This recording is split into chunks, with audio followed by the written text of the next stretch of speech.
నమస్తే, welcome to editor analysis. పాకిస్తాన్లో America గుప్త సామ్రాజ్యం, బయటపడ్డ డెడ్లీ మిలిటరీ సీక్రెట్. సొంత ఎయిర్ బేస్లోనే పాక్ సైన్యానికి నో ఎంట్రీ. పాకిస్తాన్లో అసలు బాస్ ఎవరు? కిరాణా హిల్స్ న్యూక్లియర్ జోన్పై సూపర్ పవర్ కన్ను. డ్రాగన్ చైనాకు ఊపిరాడని వ్యూహం. ఆసియా గడ్డపై అమెరికా బిగ్ గేమ్. ప్రపంచ భౌగోళిక రాజకీయాల్లో ఊహించని మలుపులు రావడం సహజం. కానీ ఒక దేశ తన సార్వభౌమత్వాన్ని, తన సైనిక స్థావరాలను మరొక సూపర్ పవర్కు పూర్తిగా తాకట్టు పెట్టేస్తే దాన్ని ఏమనాలి? అది పరమ దరిద్రమా లేక వ్యూహాత్మక బానిసత్వమా? ప్రస్తుతం పాకిస్తాన్ చూస్తే సరిగ్గా అదే అనిపిస్తుంది. మనం కష్టపడి కట్టుకున్న ఇంట్లోకి ఒక పరాయి వ్యక్తి వచ్చి బెడ్రూమ్లో తిష్టవేసి మనల్ని గేటు బయట నిలబెడితే ఎంత అవమానకరంగా ఉంటుంది. ఇప్పుడు పాకిస్తాన్ సైన్యానికి సరిగ్గా అదే పరాభవం ఎదురైంది. అణుబాంబులు ఉన్నాయని పదే పదే భారత్ను బెదిరించే పాకిస్తాన్ ఇప్పుడు అమెరికా చేతిలో కేవలం ఒక పావుగా మారిపోయింది. అమెరికా అధినేత Donald Trump, Pak army chief Asim Munir మధ్య జరిగిన రహస్య ఒప్పందాల వెనుక ఉన్న అసలు రహస్యం ఏంటి? పాక్ ఎయిర్ బేస్లు అమెరికా వశం కావడం వెనుక ఉన్న అంతర్జాతీయ కుట్రలేంటి? తాజాగా బయటపడ్డ సంచలన నిజాలను ఇప్పుడు చూద్దాం. తెర వెనుక నడిచిన ఒకే ఒక్క డీల్ ఒక దేశపు ఆత్మగౌరవాన్ని సూపర్ పవర్ చేతుల్లో పెట్టేసింది. కొన్ని నెలల క్రితం Pakistan army chief general Asim Munir అమెరికాలో అడుగుపెట్టినప్పుడే అంతర్జాతీయ నిఘా వర్గాలకు అనుమానం వచ్చింది. ఆ పర్యటన కేవలం ద్వైపాక్షిక చర్చల కోసం కాదు, పాకిస్తాన్ను అమెరికాకు లీజుకు రాసిచ్చేందుకే అని ఇప్పుడు స్పష్టమవుతుంది. ట్రంప్ కంపెనీలకు పాకిస్తాన్లోని ఖనిజాలను తవ్వుకునే గుత్తాధిపత్యాన్ని కట్టబెట్టడం ద్వారా మొదలైన ఈ డ్రామా ఇప్పుడు ఏకంగా అత్యంత వ్యూహాత్మక వైమానిక స్థావరాల ఆక్రమణ వరకు వెళ్ళింది. పాకిస్తాన్ గొంతుకు తగిలిన ఆర్థిక సంక్షోభం అనే ఉచ్చును అమెరికా సరిగ్గా వాడుకుంది. అప్పుల ఊబిలో కూరుకుపోయిన దేశానికి డాలర్లు ఎరవేసి అత్యంత కీలకమైన జుట్టును తన చేతుల్లోకి తీసుకుంది వాషింగ్టన్. ప్రపంచ రక్షణ రంగాన్ని షేక్ చేస్తున్న సంచలన నిజం ఇప్పుడు బయటికి వచ్చింది. పాకిస్తాన్కు చెందిన నూరు అహ్మద్ ఖాన్ ఎయిర్ బేస్ ఇప్పుడు పూర్తిగా అమెరికా బలగాల నియంత్రణలోకి వెళ్ళిపోయింది.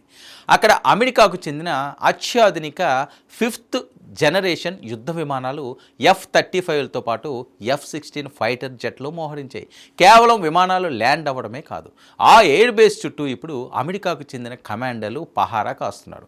ఈ విజువల్స్ను చూస్తే ఏ దేశ సైన్యమైనా సిగ్గుతో తలదించుకోవాల్సిందే. ఎందుకంటే ఆ బేస్ లోపలికి వెళ్ళడానికి సొంత పాకిస్తాన్ సైనికులకు కూడా అనుమతి లేదు. అవును, మీరు విన్నది నిజం. పాక్ సైనికులను గేటు బయటే ఆపేసి అమెరికన్ సైనికులు లోపల పూర్తి ఆధిపత్యం చెలాయిస్తున్నారు. సొంత గడ్డపైనే పరాయి సైన్యం ముందు మోకాళ్లపై నిలబడాల్సిన దుస్థితి పాకిస్తాన్ ఆర్మీకి వచ్చింది. అయితే అమెరికా కేవలం ఈ ఒక్క ఎయిర్ బేస్ మీదనే కన్ను వేసిందా? లేదు. దీని వెనుక ఒక మాస్టర్ మైండ్ పొలిటికల్ ప్లాన్ ఉంది. మాజీ ISI చీఫ్ వెల్లడించిన లీకుల ప్రకారం పాకిస్తాన్ ఏకంగా 3 కీలకమైన ఎయిర్ బేస్లను అమెరికాకు అప్పగించింది. ఇందులో అత్యంత భయానకమైన విషయం ఏంటంటే ఈ ఎయిర్ బేస్లు పాకిస్తాన్కు చెందిన అతిపెద్ద అణు ఆయుధాల నిల్వల కేంద్రమైన కిరాణా హిల్స్కు అత్యంత సమీపంలో ఉన్నాయి.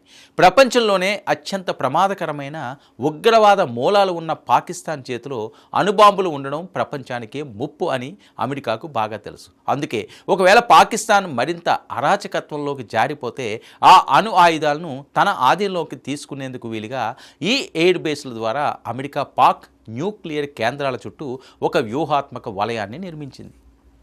ఈ జియోపాలిటిక్స్ చదరంగంలో ఇది అమెరికా వేసిన బిగ్గెస్ట్ చెక్మేట్. ఆసియా ఖండంలోనే చైనా రోజురోజుకి బలపడుతుంది. మరి చైనాకు ఇటు భారత్తో సరిహద్దు వివాదాలు ఉన్నాయి, అటు అమెరికాతో గ్లోబల్ ట్రేడ్ వార్ నడుస్తుంది. మరి ఇలాంటి సమయంలో చైనాను దెబ్బ కొట్టాలన్నా, డ్రాగన్ కదలికలపై నిఘా పెట్టాలన్నా అమెరికాకు ఒక బలమైన సైనిక స్థావరం కావాలి. అందుకోసం పాకిస్తాన్ కంటే చౌకగా దొరికే దేశం మరొకటి లేదు. ఈ ఎయిర్ బేస్ల ద్వారా అమెరికా నేరుగా చైనా సరిహద్దులకు, చైనా కలల ప్రాజెక్టు అయిన సిపెక్ కారిడార్కు అతి దగ్గరగా వచ్చి కూర్చుంది. ఒకవేళ భవిష్యత్తులో తైవాన్ విషయంలో కానీ, సౌత్ చైనా సీలో కానీ చైనా తోక ముడిస్తే పాక్ గడ్డపై నుంచే చైనాను నిలువరించేలా అమెరికా పక్కా వ్యూహాన్ని అమలు చేస్తుంది. మరి ఈ డ్రామాలో భారత్ పరిస్థితి ఏంటి? భారత్ కాలరు ఎగరేసినప్పుడు, సరిహద్దుల్లో ఉద్రిక్తతలు పెరిగినప్పుడు పాకిస్తాన్కు రక్షణగా ఉండేందుకే అమెరికా అక్కడ చేరిందా? ఇక్కడే అమెరికా డబుల్ గేమ్ ఆడుతుంది. ఒకవైపు భారత్ను రక్షణ రంగంలో అత్యంత కీలక భాగస్వామిగా చూస్తూనే మరోవైపు పాకిస్తాన్లో స్థావరాలు ఏర్పాటు చేయడం ద్వారా ఈ ప్రాంతం మొత్తం తన కంట్రోల్లో ఉండేలా ప్లాన్ చేసింది.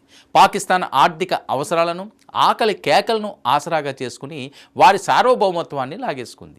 ఇస్లామాబాద్ పాలకులు కేవలం కొన్ని బిలియన్ డాలర్ల బెయిలౌట్ ప్యాకేజీల కోసం దేశ రక్షణ రహస్యాలనే పణంగా పెట్టేశారు.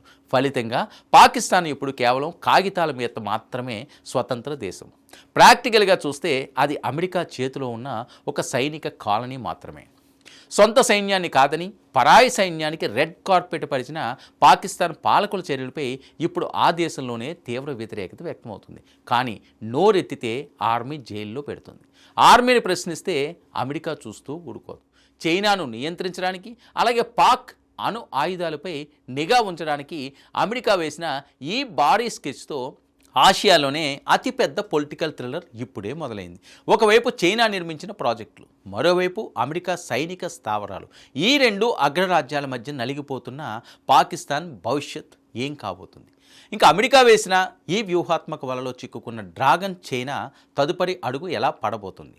మరి ఈ మిలిటరీ గేమ్ ఆసియా శాంతి భద్రతలను ఏ తీరాలకు చేరుస్తుంది అనేది కాలమే నిర్ణయించాలి. ఇది ఈనాటి ఎడిటర్ అనాలిసిస్. 9 న్యూస్.